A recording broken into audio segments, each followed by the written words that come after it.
Well, good morning. Merry Christmas. I know this video's coming out late, but I just have not gotten home in time to get a video done. So I just got home actually, and it's almost lunchtime Christmas.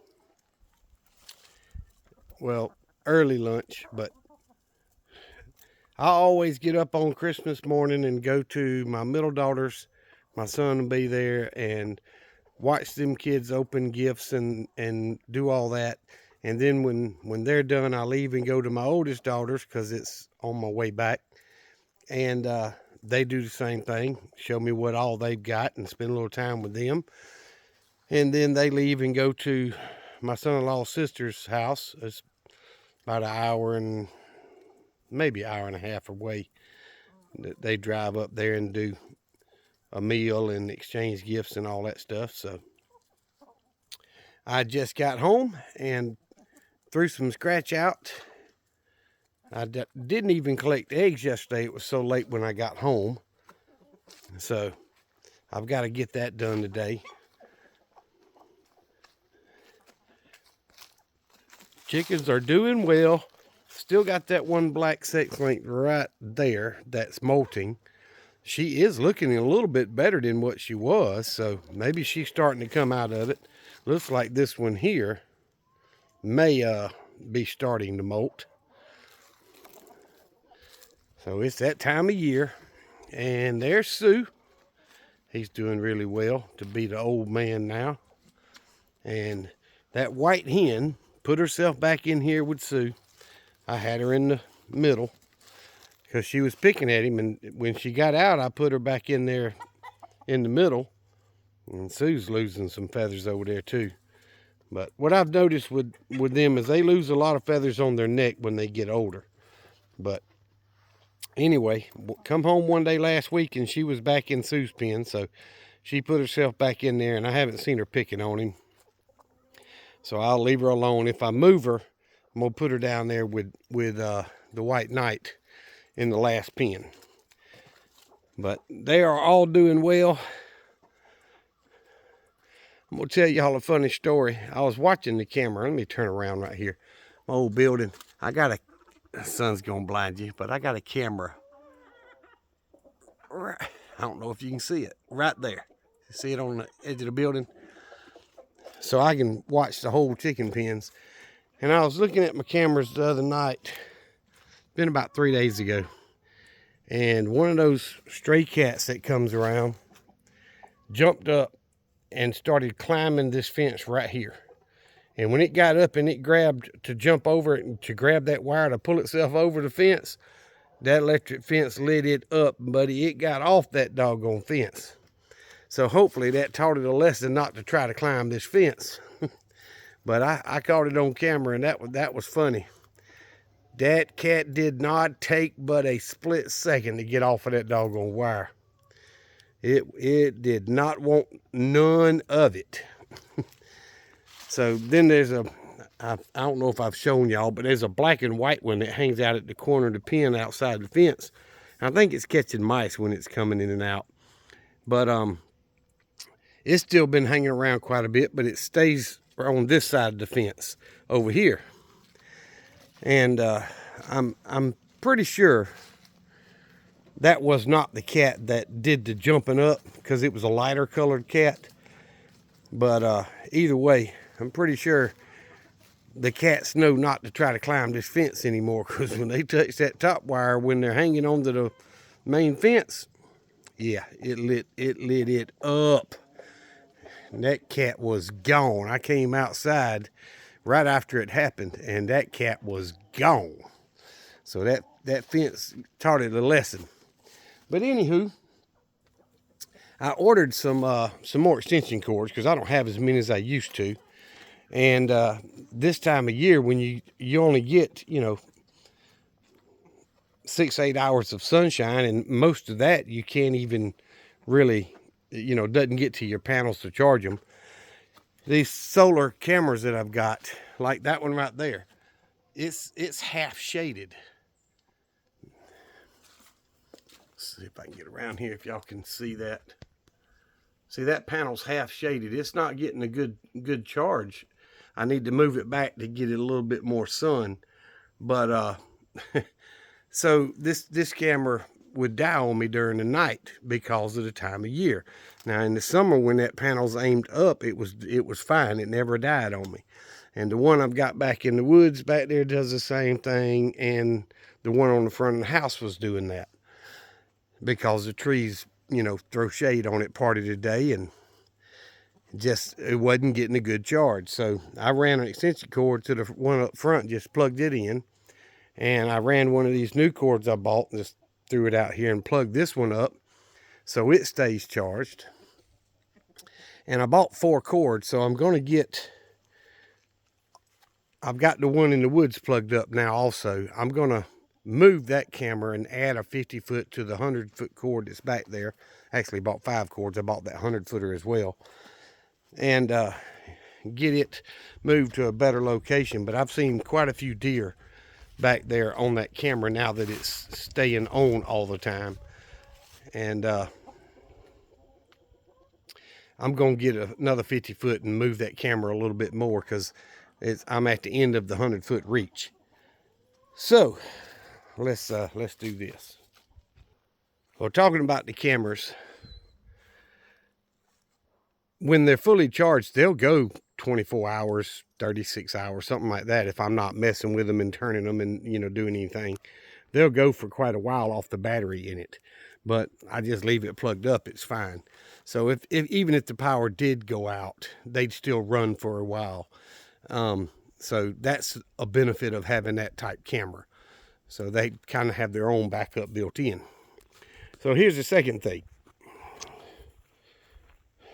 Y'all see, these are all 100-watt panels, by the way. And I'm going to see if I can zoom in right there. Y'all see that? Echo worthy. Let me move these wires. Echo worthy panels. Every panel here is an echo worthy panel. Even these are a little bit bigger than these, and these are quite a bit bigger than them. These are about the size of the ones on my roof. So there's 6 of the larger ones, 4 of the mediums, and 15 of the smaller ones. They're all 100-watt panels. I gave one away to my buddy to help me take all this stuff apart and move it. And I gave him a battery, and I gave him a small inverter because he wants to run a router off of it to extend his Wi-Fi. And bug landed on my glasses, sorry.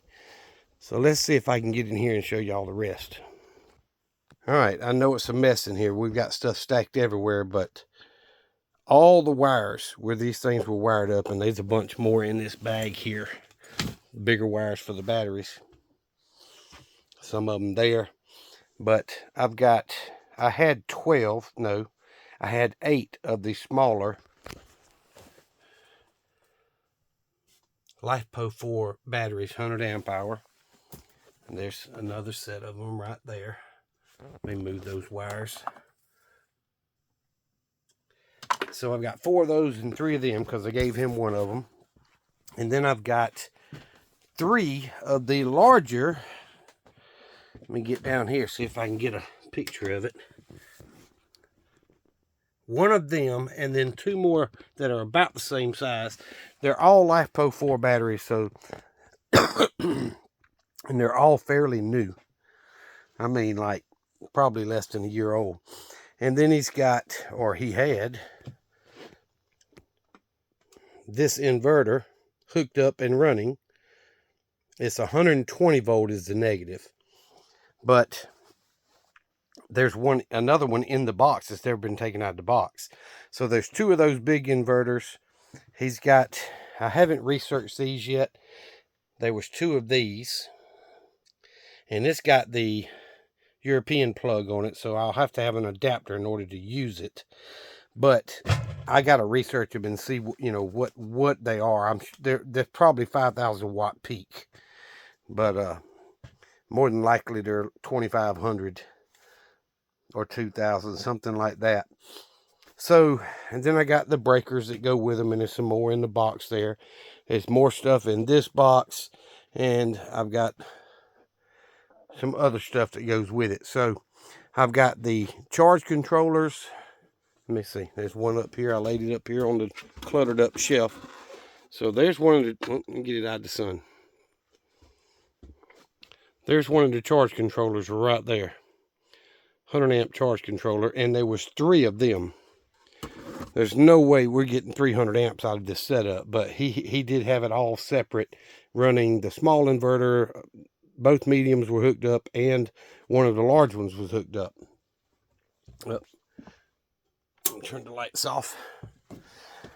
So, since I posted it on a chat group, prepper chat group that I'm in, and the only person that made any comments to me about it lives about 5 states away, and he said, man, if you were closer, he'd get it, but he didn't. So I contacted the guy and went out and paid him and bought it myself. So what my plan is to get my 10 panels off the roof, and all 25 of those. I'm probably going to do at least 2, possibly 3, but at least 2 stands out in the yard on a pole, so I can turn them and angle the panels according to the time of year it is. So we're going to end up going, let me pause this. All right, I made a mark here the other day with my boot. So I got a spot right here. We're going to put 1 pole here. So I'm plenty far enough behind the house so that it won't cast any shade. My shade comes from mainly that pine tree and those cedar trees beside it, and then the ones over here. But in the evening, when the sun's going down in the wintertime, the sunshade outline is out here.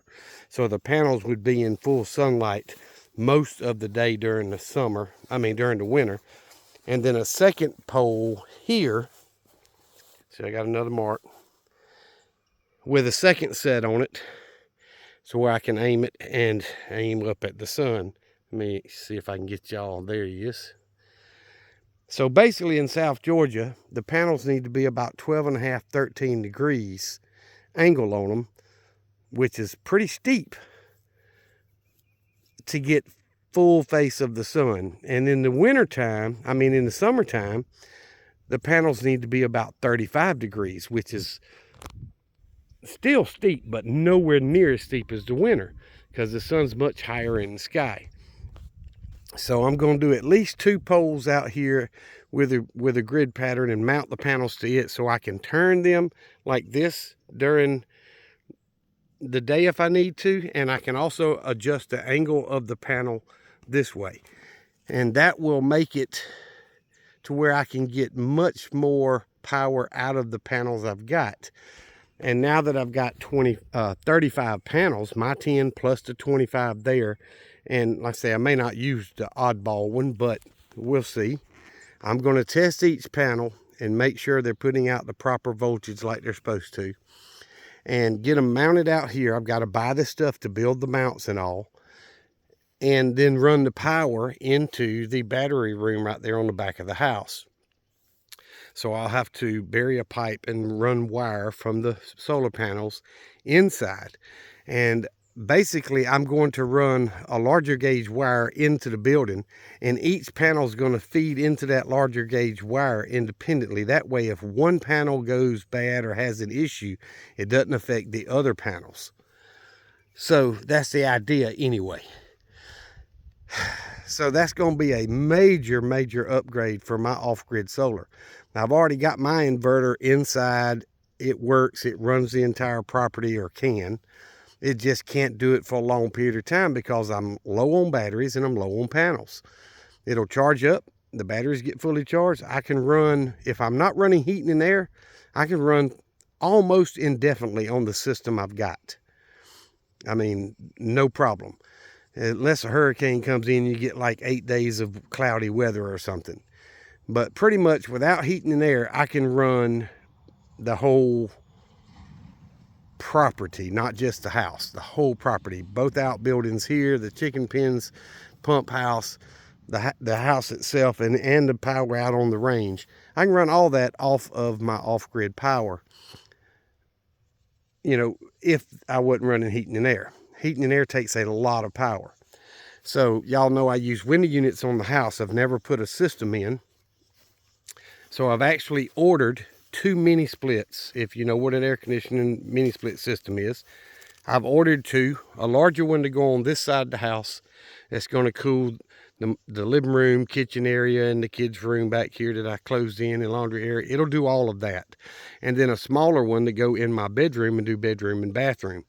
And the 2 together puts out more BTUs in heating and cooling than my house requires for normal heating and cooling.